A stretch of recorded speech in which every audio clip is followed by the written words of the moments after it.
Goeienaand, baie welkom by Fokus. Ek is Lenet Francis. Die dodetal weens die coronavirus het in China nou al tot meer as 800 gestyg. Meer as 37,000 mense het positief getoets vir die virus. Baie dokters glo die getalle kan hoër wees omdat fasiliteite wat vir die virus toets onder geweldige druk is. Die corona-dodetal is nou hoër as die van die SARS-virus in 2002-2003. 774 mense is dood aan die SARS-virus. Maar hoe groot is die gevaar werklik? Is daar rede tot kommer, veral ook in Suid-Afrika? Ons praat nou met professor Wolfgang Preiser van die departement Virologie aan die Universiteit Stellenbosch. Hy is in ons Sepense ateljee in Kaapstad. Good evening, Professor, and thank you so much for joining us this evening and putting this matter into perspective for us, because we're on the other side of China. The enormity of the death toll, should we be alarmed by that? Is it being underplayed compared to the severity and numbers of other diseases, for example? Very good question and a very difficult one to answer. I remember that in the SARS case in 2003, there were accusations afterwards that had been blown out of proportion and that it didn't become quite as bad as people made one believe. On the other hand, a certain degree of, I wouldn't say panic, but a certain degree of concern is necessary for everybody to be aware and for people to take the necessary precautions.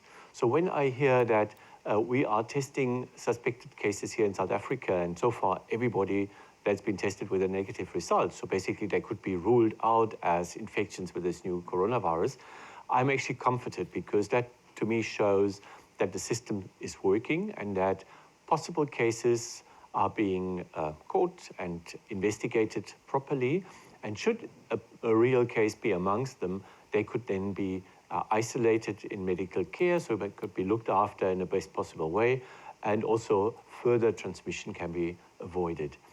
What does it imply, though? Keep changing from day to day. Before we talk about the figures, because it keeps on changing from day to day, and the comparison there, what does it imply? What happens when we say suspected cases have been investigated and they have been cleared? What does that mean medically? It medically means that there is a patient who displays a certain combination of signs and symptoms, with a fever, a respiratory tract infection, and so on, that is characteristic of this new coronavirus infection, but also of a number of other respiratory infections. So we all know the influenza virus that comes every year in winter. Luckily, we are not in our influenza season as yet, so we don't see that many cases of it. But influenza and infection with this new coronavirus are basically impossible to distinguish unless you do laboratory testing. So basically at this stage, somebody who has the clinical illness that could be a coronavirus infection, plus has been either to one of those affected areas, particularly Wuhan, but now the area is spreading, it's getting larger and larger, or who has been in contact with somebody who had been there. So, there are certain definitions that one needs to fulfill. And if those are fulfilled, then one has a suspected case, and these cases are put under quarantine, so they are advised on how not to transmit the infection whilst the testing takes place. And so far, luckily, all those cases in South Africa have been found to be suffering from something else. We'll touch on the quarantine in a moment. China's response and the world's response thus far, your comments on that? Well, I see a huge difference compared to the SARS experience in 2002 and 2003, where it took several months for China to open up and to, make public the experience they had gone through and they were still going through at the time. So at that stage, several months had been lost and the epidemic had been allowed to spread. And that made it more difficult to contain, but eventually it was still contained. Now this time around, we are seeing much more openness, so the figures are communicated in real time, which is very good news. I mean, we are learning about this new agent and the disease that it causes basically every day. I mean, when I come out of here and I check various channels, for interested people, you see that, certainly another 2 or 3 important data sets have been released. So that is good news. I'm a bit concerned, though, to realize that the doctor who died a few days ago, tragically, who was the so-called the whistleblower, Yes. he was among the first people to actually alert his colleagues to this new illness, that he was reprimanded at first. So apparently, at least on the local and maybe regional level, there were attempts to cover up. And, one just wonders, I mean, we don't know. I'm sure we will learn about this as time goes by and more studies are being undertaken. But, one is left wondering whether maybe, had one started, doing something about it seriously 2 weeks earlier than happened, maybe we wouldn't be in quite such a bad situation as we are now. But that is pure speculation. We can't, make undone what has happened. So we have to deal with the situation that we are facing right now. You wanted to comment on the numbers early on. What's some of the challenges in trying to contain a virus of this kind, particularly when people are traveling, and the fact that it's been reported that it's spread to about 24 other countries? Yeah, that is a feature that we also saw with SARS at the time. It is very difficult to control the spread. You know about the thermal cameras that have been introduced at airports where people are checking for arriving passengers with a fever. But of course, somebody may still be incubating the disease, so they would not have a fever yet. And then there may also be people who are not feeling quite well, so they take a paracetamol, for example, to be better able to travel, which also lowers the fever, and then they wouldn't be caught. So it is a measure that many countries are undertaking, and I think I see the point, but it's not ideal. On the other hand, you also need to have sufficient awareness amongst clinics and practitioners, but also among the public, that somebody who is now getting unwell and who has been exposed to the country, or to a place where this is being transmitted, or to someone who is coming from there, that such people cannot just be assumed to have the ordinary flu and be treated as ordinary outpatients. That one at least needs to test and make them suspected cases. So I see these things happening. At the same time, of course, I think, and we don't worry about it at this stage so much, because we are afraid of an infection that is going to spread. But I also think that we will be facing a bill of many billions at some stage. Think of all the flights that have been cancelled, the trips that have been cancelled. There is an extension of the holiday, and I'm sure that before long, we will see some effects on the supply of some of the many goods that are being made in China. So it's not a light decision, because it's many people's livelihoods that also depend on it. It's a difficult balance to strike. Afterwards, it's always easy. You know what played out, and you can then say, well, this was probably unnecessary, you overreacted, or you didn't react strongly enough. During the time, we can only act on the data and the facts that we have at this stage, and they are changing. So it's not an easy thing to do. Rather err on the side of caution. Net hierna sit ons die gesprek voort, moenie weggaan nie. Ons is nou terug, dan praat ons verder met ons gas daar in Seepunt in Kaapstad.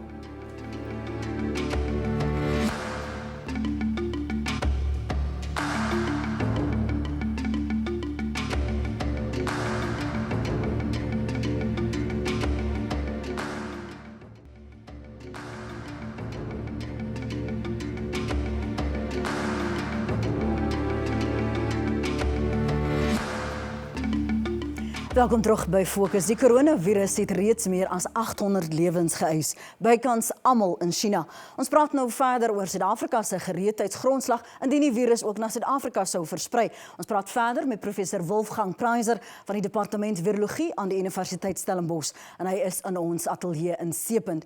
How do you, professor, separate the facts from the fake news? Because it's very easy to exploit the fears if people are either in isolation or they all have flu-like symptoms, for example. It is a big problem. So at the moment, there's a lot of fake news being spread all over, and sometimes I can just appeal to people's common sense. I mean, if somebody now says you need to buy this, that, or the other, or do this, that, or the other, Just keep in mind, I mean, we haven't seen any cases of this infection on the African continent yet. The first time the world learned about it was less than 6 weeks ago. China's only had it for about 10 weeks. So, all these things is, is far too early. So anything that anybody claims, you need to be very careful about because there's just a lack of experience. I mean, how would they know? On the other hand, of course, the science is working very fast this time. And I think this is great. But even there, we have seen a few reports coming out that then were found to be faulty. And this is not necessarily that people are trying to do nasty things and not work carefully. Sometimes it's just a question of, getting important results and data out urgently before you have time to scrutinize it and repeat it all over again. And I think at this stage, there is a good point in trying to push out information as quickly as possible because we are learning so fast. So when I read, what looks like a serious paper written by a doctor in, a team usually of scientists in Wuhan, for example, it's very relevant information. So they looked at patients and they checked, how long was the incubation period, what type of illness do they have, who did they get it from, did they transmit to anybody else that we know of. So, it's very important data because we need to prepare. So should that come here, we need to know what to expect and how best to prepare for such cases.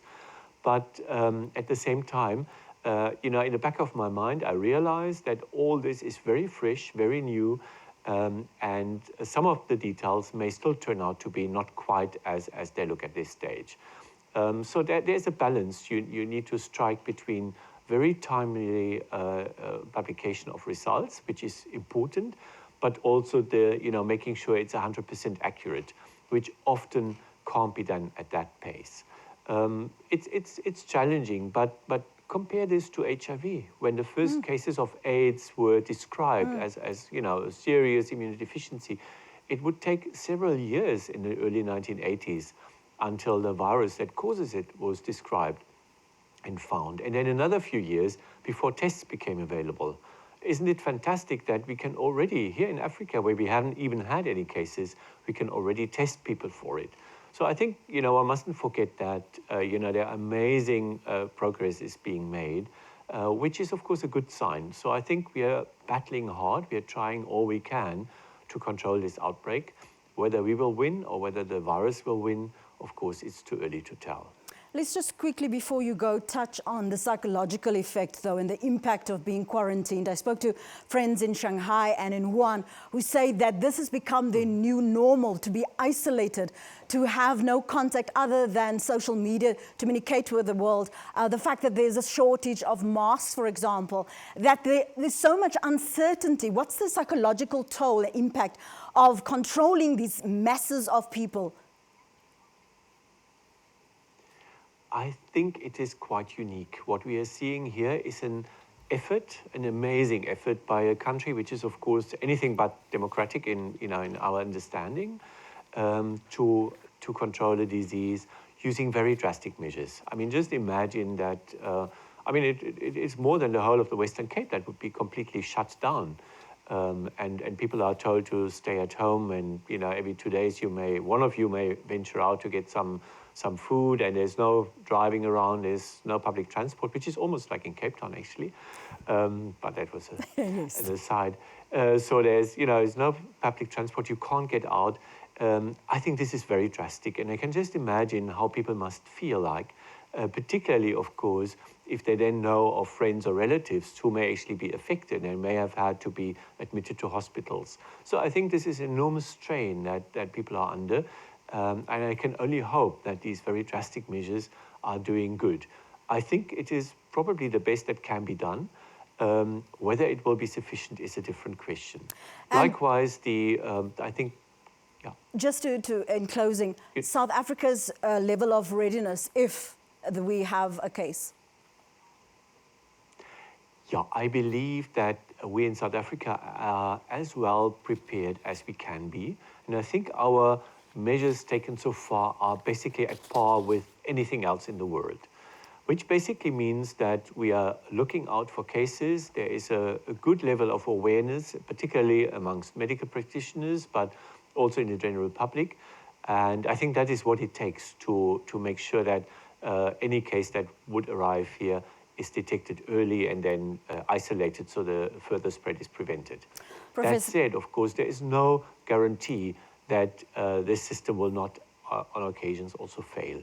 And we've seen that in many countries, highly prepared countries that spend a lot in epidemic and pandemic preparedness.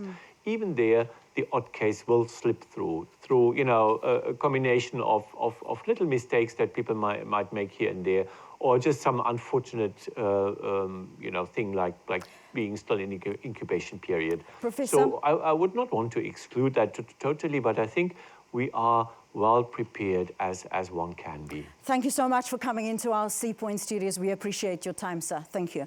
Bly ingeskakel, net hierna praat ons met die Chinese Vereniging in Suid-Afrika oor hoe die Chinese gemeenskap in Suid-Afrika geraak word. Moenie weggaan nie.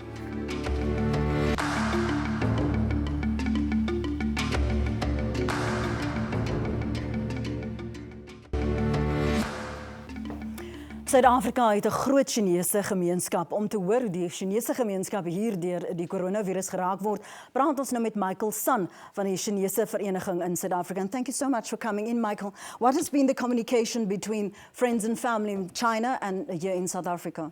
Well, thank you, Lynette. I think it's really impacted the local Chinese community in South Africa heavily too. Unfortunately, it's also our very traditional Chinese New Year period. Yes. A lot of our families couldn't get together.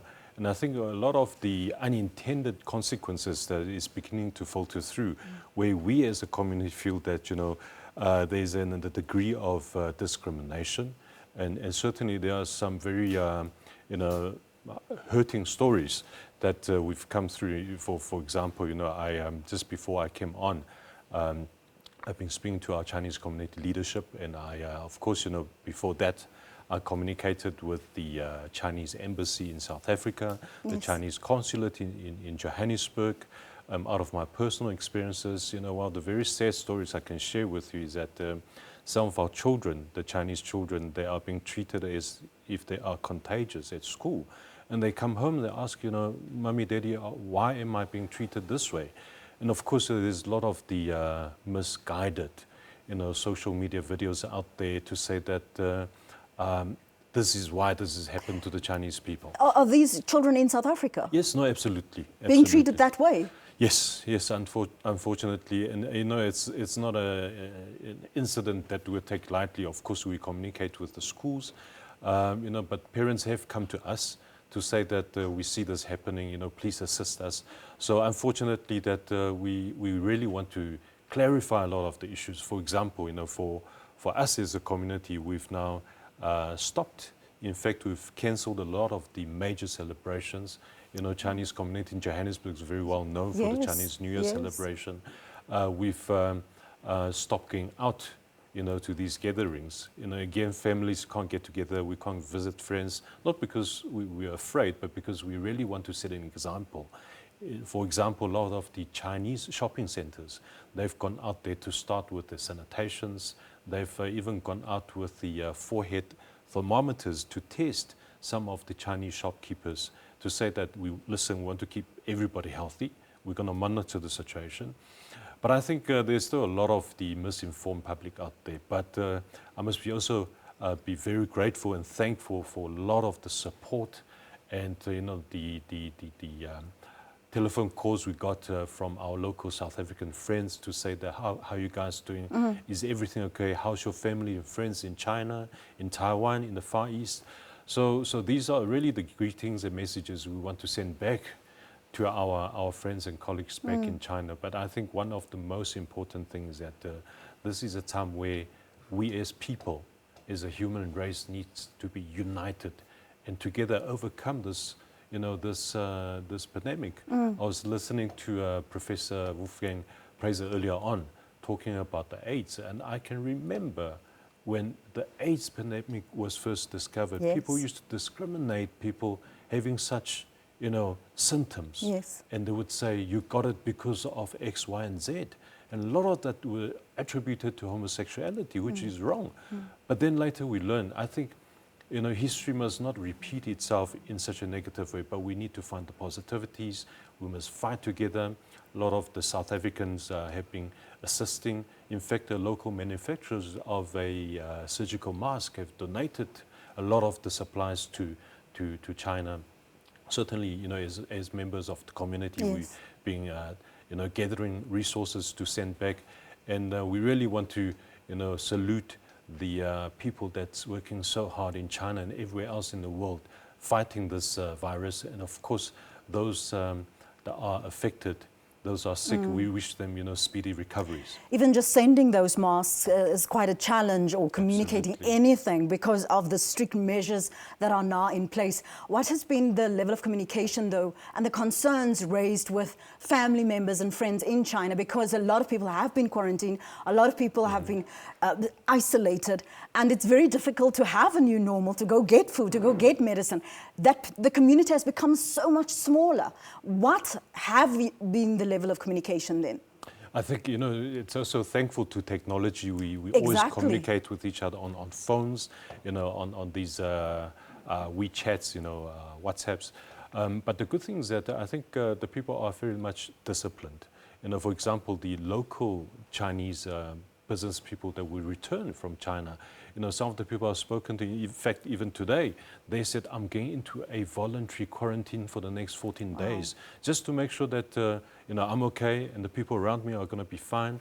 So there's a lot of that self-discipline, especially when, that we don't want to go out there and start to create a panic. And I think that's something that we as a society needs to be supportive of and say, thank you for doing that, and let us support you instead of, ostracizing you or distancing ourselves as a community from you, but let us give you support. The message to South Africans who don't necessarily understand the level of anxiety and also the discrimination that you pointed out earlier, what would your message be to them? I firstly want to say thank you. It's I must say the support and the well wishes have been overwhelming, not just to me, but in fact to a lot of our Chinese community members. It's a very small percentage, I think, that must be educated. Yes. So, for example, where the good professor has come out and explained a lot of the things that we need to know, I think a lot of things that we need to know everyday life about, keeping ourselves, hygienic, sanitizing, wash your hands. I think that's important message that we can pass on to our children, our neighbors, our friends, not just at the time where there's a disease or virus, but as a general habit that we should do so. But I think I want to say thank you, but let's get over this as a united, as a human race, and in fact, as a South African. Thank you so much for coming in this evening. We do appreciate your time. Dis ongelukkig al vir vanaand. Onthou Fokus word elke Vrydagoggend van 10:30 tot 10:00 op SABC 2 herhaal. Ons is ook steeds op YouTube beskikbaar. Onthou ons afspraak volgende Sondag aand om 6 net hier op SABC 2. Ons lees graag jou kommentaar, jou tweets en jou voorstelle veral oor vanaand. Stuur dit aan Fokus by sabc.co.za. Ons Fokusblad op Facebook, dit is by Fokus SABC, en dan op Twitter, op sosiale media is dit by Fokus ZA. Baie dankie vir die saamkyk en die terugvoer. Ons hoop jy het 'n goeie week vorentoe. Totsiens.